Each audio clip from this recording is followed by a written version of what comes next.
سورت بنی اسرائیل آیت نمبر 31۔ اعوذ باللہ من الشیطان الرجیم، بسم اللہ الرحمن الرحیم۔ ولا تقتلوا أولادكم خشية إملاق، نحن نرزقهم وإياكم إن قتلهم كان خطأ كبيرا۔ ولا تقتلوا، اور نہ تم قتل کرو، اولادکم اپنی اولاد کو، خشیت املاق مفلسی کے ڈر سے۔ نحن نرزقهم، ہم ہی رزق دیتے ہیں انہیں، وإیاکم اور تمہیں بھی، ان قتلہم بے شک ان کو قتل کرنا، کان ہے خطأ کبیرہ گناہ بہت بڑا۔ ولا تقتلوا اولادکم، اور مت تم قتل کرو اپنی اولاد کو، خشیت املاق مفلسی کے ڈر سے۔ نحن نرزقهم، ہم ہی رزق دیتے ہیں انہیں، وإیاکم اور تمہیں بھی، ان قتلہم بلا شبہ ان کو قتل کرنا، کان ہے خطأ گناہ، کبیرا بہت بڑا گناہ، ان کو قتل کرنا بہت بڑا گناہ ہے۔ تو یہاں مفلسی کے ڈر سے قتل اولاد اور منصوبہ بندی، اولاد کو قتل کرنا دراصل اللہ کی صفت رضاقیت پر عدم توکل یا براہ راست حملہ کی دلیل ہے، کہ اللہ تعالیٰ نے اس کا جواب یہ دیا ہے کہ تمہیں بھی تو رزق ہم ہی دے رہے ہیں، جیسے تمہیں رزق دے رہے ہیں۔ آج کہا جاتا ہے کہ بچے دو یا چھ، یہ بات بالکل غلط ہے۔ اسی بات کا اللہ نے قرآن مجید میں اس آیت میں رد کیا ہے اور فرمایا اگرچہ اولاد میں لڑکے لڑکیاں دونوں شامل ہیں، تو مفلسی کے ڈر سے ان کو قتل نہیں کرنا۔ دونوں معنی ہو سکتے ہیں۔ دوسرا معنی کہتے ہیں بیٹوں کو رہنے دیں، بیٹیوں کو قتل کیا جائے، کیوں؟ بڑی ہو گئیں، شادی کرنی پڑے گی، یہ کرنا پڑے گا، وہ کرنا پڑے گا، اور اپنے آپ کو الہ سمجھتے ہیں، شادی تو نے کرنی ہے نا۔ نہیں، اللہ رب العزت کے کام ہیں، جس نے انسان کو پیدا کیا ہے، چاہے وہ مرد ہو یا عورت، اسی کے ذمہ داری ہے کہ وہ شادی کے اس کے لیے طریقے رچائے یا کوئی اور کام کرے۔ تو اللہ رب العزت فرماتے ہیں وَلَا تَقْتُلُوا النَّفْسَ الَّتِي حَرَّمَ اللَّهُ إِلَّا بِالْحَقِّ، اور مت تم قتل کرو اس جان کو کہ حرام کیا ہے اللہ تعالیٰ نے مگر حق کے ساتھ۔ وَمَنْ قُتِلَ مَظْلُومًا، اور جو کوئی قتل کیا جائے مظلوم، فَقَدْ جَعَلْنَا، تو تحقیق ہم نے کر دیا ہے، لِوَلِيِّهِ اس کے وارث کے لیے، سلطانًا غلبہ، فَلَا يُسْرِفْ فِي الْقَتْلِ، اور لہذا نہ وہ زیادتی کرے قتل میں، إِنَّهُ كَانَ، بے شک وہ ہے، منصوراً مدد دیا ہوا، وہ مدد دیا ہوا ہے۔ وَلَا تَقْتُلُوا أَوْلَادَكُمْ، اور نہ تو وَلَا تَقْتُلُوا النَّفْسَ الَّتِي حَرَّمَ اللَّهُ إِلَّا بِالْحَقِّ، اور نہ تم قتل کرو اس نفس کو کہ حرام کیا اللہ تعالیٰ نے مگر حق کے ساتھ۔ وَمَنْ قُتِلَ مَظْلُومًا، اور جو کوئی قتل کیا گیا ظلم کے ساتھ، فَقَدْ جَعَلْنَا، تو تحقیق ہم نے بنایا ہے، لِوَلِيِّهِ کے وارث کے لیے، سلطانًا غلبہ، فَلَا يُسْرِفْ فِي الْقَتْلِ، لہذا وہ نہ زیادتی کرے قتل میں، إِنَّهُ كَانَ خِطْئًا، إِنَّهُ كَانَ مَنْصُورًا، کیونکہ وہ مدد کیا ہوا ہے۔ ٹھیک ہے، قتل ہو چکا ہے، اس قتل کا بدلہ قتل ہے، ایک قتل ہوا، اس کا مطلب یہ نہیں ہے کہ اب وہ لائنیں لگا دے، اتنا قتل کرے، اتنے قتل کرے، کہ لائن ہی لگا دے۔ پیچھے ایک آیت رہ گئی وَلَا تَقْرَبُوا الزِّنَا، زنا کے قریب نہ جاؤ، إِنَّهُ كَانَ فَاحِشًا، بے شک یہ بڑی بے حیائی ہے، وَسَاءَ سَبِيلًا، اور برا ہے رستہ۔ تو بات یہ ہے کہ زنا کے رستے اور ان کے قریب سے ممانعت، یہ اللہ تعالیٰ نے یہ نہیں فرمایا کہ زنا کرو، بلکہ یوں فرمایا کہ زنا کے قریب بھی نہ جاؤ، یعنی کہ وہ تمام راستے بنا کے بند کر دیے جو طریقہ کار ہے۔ تو یہ تمام چیزیں وَلَا تَقْرَبُوا الزِّنَا، ان سے بعد آنکھوں کا دیکھنا بھی، اور زنا کی ساری صورتیں اللہ رب العزت نے روک دی ہیں۔ اللہ تعالیٰ نے زنا کے تمام راستے بند کر دیے ہیں، جن میں سے چند ایک کا ذکر کیا جاتا ہے۔ نمبر 1، اجنبی عورت کے ساتھ خلوت حرام فرما دی ہے۔ رسول اللہ صلی اللہ علیہ وسلم سیدنا عبداللہ ابن عباس رضی اللہ تعالیٰ عنہ سے روایت ہے، آقا علیہ الصلوۃ والسلام نے فرمایا لا تسافر المرأة الا مع ذی محرم ولا يدخل عليها رجل الا ومعها محرم، کوئی عورت سفر نہ کرے مگر کسی محرم کے ساتھ، اس کے پاس کوئی دوسرا مرد نہ جائے مگر اس صورت میں کہ اس عورت کے پاس کوئی محرم موجود ہو۔ مسلم کی اسی روایت میں ہے لا يخلون رجلا بامرأة، کوئی عورت کسی عورت کے ساتھ کوئی مرد اکیلا نہ ہو، یہ بھی زنا کا رستہ ہے۔ آدمی کسی عورت کے ساتھ خلوت میں ہوگا غیر محرم سے تو زنا کا رستہ کھلتا ہے۔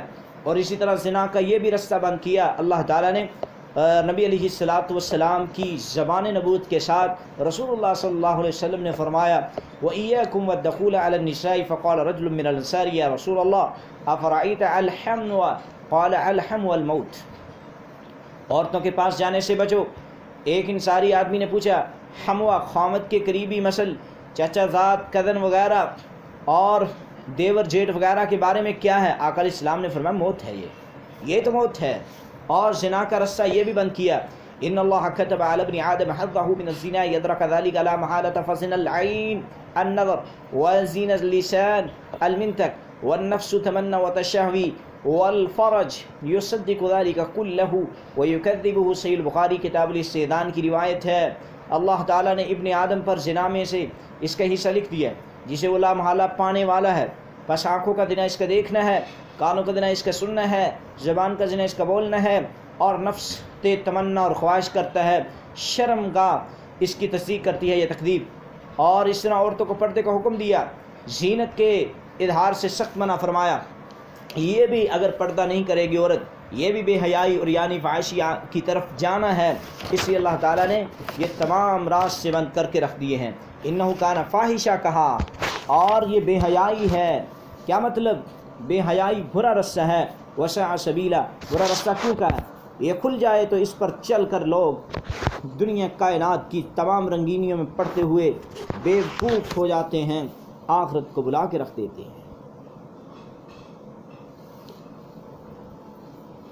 اللہ اکبر۔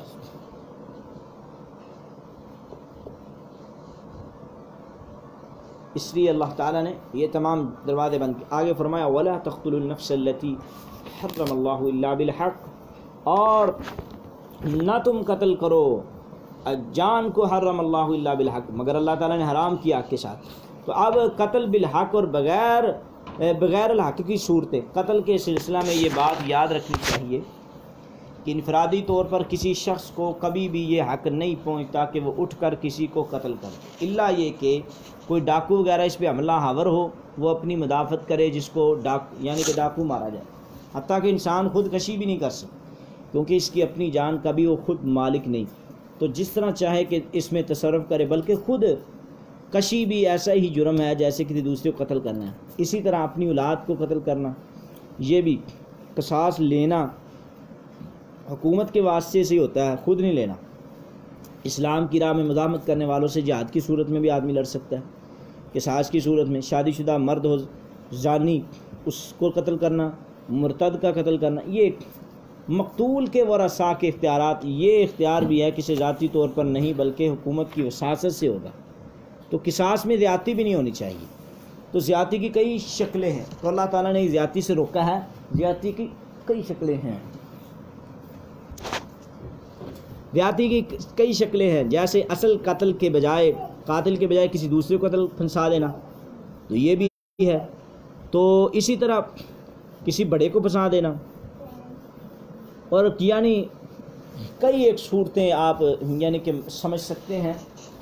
تو ومن قتل مظلوما فقد جعلنا لولیہ، تو اگر کوئی شخص کسی مسلمان کو ناحق قتل کر دے تو مقتول کے ولی کو اللہ نے پورا اختیار دیا، چاہے تو قصاص لے لے، چاہے تو وہ قتل کر دے، چاہے تو معاف کر دے۔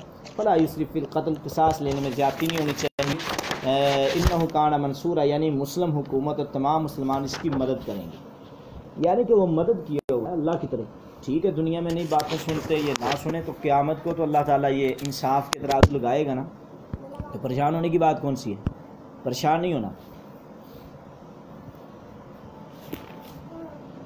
وَلَا تَقْرَبُوا مَالَ الْيَتِيمِ، اور اللہ تعالیٰ فرماتے ہیں تم مت جاؤ قریب یتیم کے مال کے، الا باللتی احسن، مگر اس طریقے کے ساتھ کہ جو بہت ہی اچھا ہے، حتی یبلغ اشدہ، حتیٰ کہ وہ یتیم اپنی جوانی کی عمر کو پہنچ جائے، وَأَوْفُوا، تم پورا کرو، بالعہد، عہد کو، ان العہد، بے شک عہد، کان مسئولا، وہ سوال کیا ہوا ہے، یعنی کہ وَلَا تَقْرَبُوا، مت تم قریب جاؤ، مال الیتیم، یتیم کے مال کے، الا مگر اس طریقے سے ہی احسن، جو بہت ہی اچھا ہے، حتیٰ یہاں تک کہ یبلغ، وہ یتیم پہنچ جائے، اشدہ، اپنی جوانی کی عمر کو، وَأَوْفُوا بِالْعَہد، اور تم پورا کرو عہد کو، ان العہد، بے شک عہد جو ہے، کان مسئولا، وہ سوال کیا ہوا ہے۔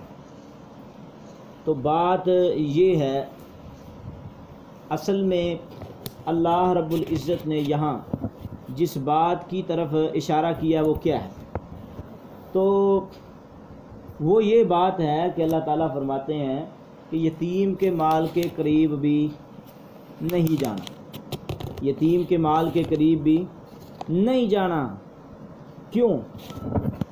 کیونکہ یتیم کے مال کے قریب جانا یہ بہت بڑی غلطی ہو گئی، وہ اس لحاظ سے کہ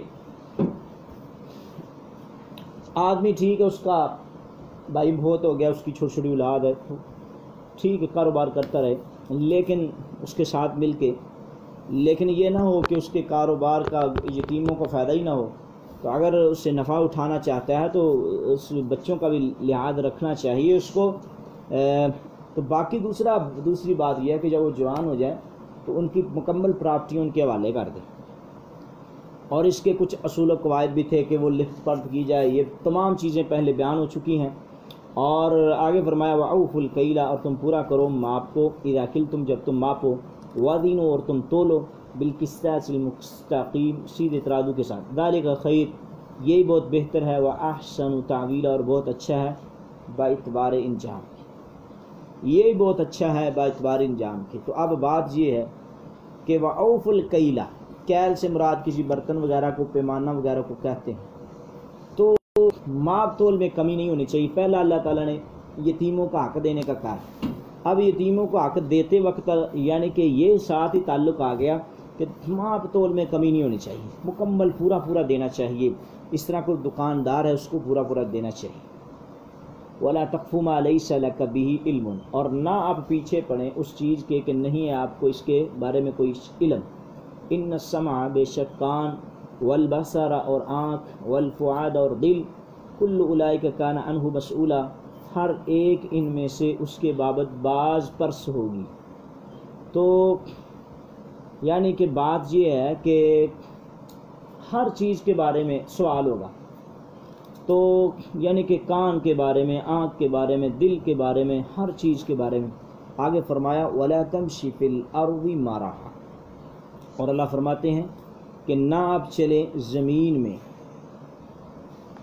وَلَا تَمْشِ، مت چلے زمین میں، مرح اتراتے ہوئے، اِنَّكَ، بے شک آپ، لَن تَخْرِقَ الْأَرْضَ، ہرگز نہیں پھاڑ سکے گا زمین کو، وَلَن تَبْلُغَ الْجِبَالَ طُولًا، اور ہرگز نہیں پہنچ سکے گا پہاڑ کی لمبائی۔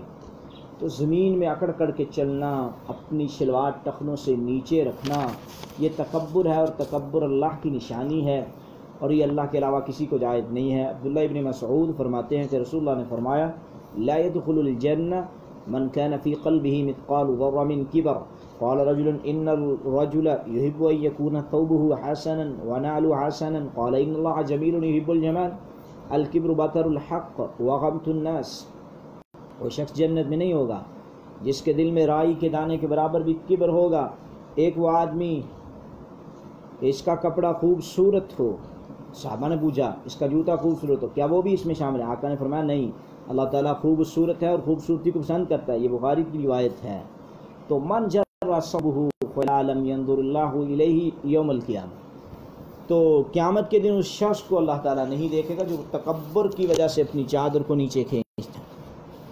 تو اس لیے اگر کوئی کہے میں تکبر نہیں کرتا، ویسے نیچے رکھنا چاہتا ہوں چادر، تو پھر وہ بھی سن لینا، ورفع ازارک الی نصف الساق فإن بیت فإلى القاب وإياک مخیلتی وإن اللہ لا يحب المخیلہ، یعنی کہ شلوار ٹخنوں سے نیچے ہوگی تو یہ تکبر ہے، اس کو اللہ پسند نہیں کرتا، یہ عمل ہی تکبر ہے۔ تو ایک روایت میں آتا ہے کہ اتنا حصہ جہنم کی آگ میں جائے گا. کل ذالک، تو آگے فرمایا کل ذالک، یہ تمام کام، کل ذالک کان سیئ، ان کی برائی عند ربک، آپ کے رب کے نزدیک، مکروہ، ناپسند ہے.